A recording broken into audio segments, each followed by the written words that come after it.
नमस्कार. आज काही दोन शब्द तुम्हाला सांगणार आहे. तुम्ही ते शांततेने ऐकावे ही माझी नम्र विनंती. लोकमान्य टिळक गंगाधर टिळक यांचा जन्मस्थळ 1843 रोजी झाला.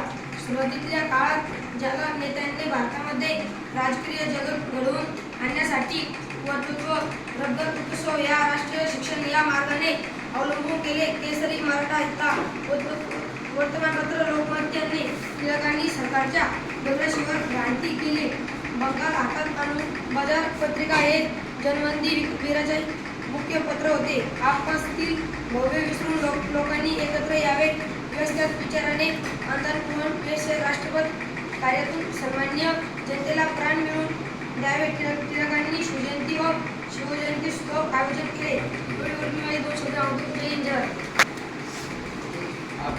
आपले आदरणीय टिळकांच्या कार्यक्रमानिमित्त लाभलेले अध्यक्ष महोदय, शाळेतील सर्व विद्यार्थी व विद्यार्थिनी, तसेच माझे गुरुजन व गावातील आमंत्रित पाहुणे व पालकवर्ग, तर मित्रांनो, आज आपण या शाळेच्या प्रांगणात कशाकरिता बसलो आहोत ते तर तुम्हाला माहीतच आहे. तर आज मी तुम्हाला विद्यार्थी या नात्याने लोकमान्य टिळक यांच्या जीवनावर थोडक्यात पण महत्त्वाचे काही वाक्य बोलणार आहे.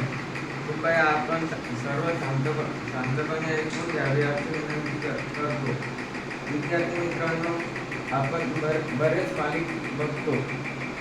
नाटकाच्या माध्यमातून किंवा पुस्तक ग्रंथात वाचत असतो की जेव्हा अन्याय व अत्याचार वाढत जातो तेव्हा त्याला दूर करायला एक ना एक महामानव या पृथ्वीवर अवश्य जन्म घेतो.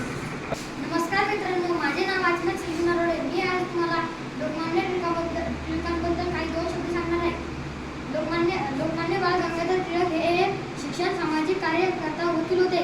त्यांचा जन्म 1856 मध्ये महाराष्ट्रातील रत्नागिरी येथे झाला व मृत्यू 1920 महाराष्ट्रातील मुंबई येथे झाला. केवळ मी माझे दोन शब्द यानंतर सार्थक पाटील हा आपले मनोगत व्यक्त करेन अशी मी त्याला विनंती करतो.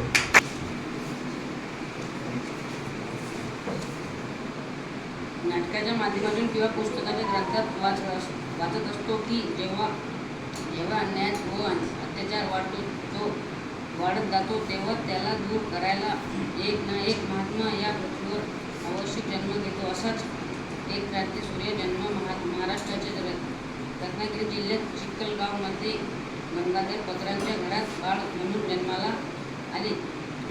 आजच्या मी आज तुम्हाला चंद्रशेखर आझाद यांच्याबद्दल जे काही गोष्टी सांगतो ते तुम्ही शांततेने सांगितलं. सरकारच्या दडपशाहीने क्रांतिकारी चळवळ संपुष्टात आणली नाही. गांधीजींनी असहकार चळवळ स्थगित केल्यावर अनेक तरुण क्रांतिमार्गाकडे वळले. चंद्रशेखर आझाद, रामप्रसाद बिस्मिल, योगेश चटर्जी, सचिंद्रनाथ सान्याल इत्यादी क्रांतिकारक एकत्र आले.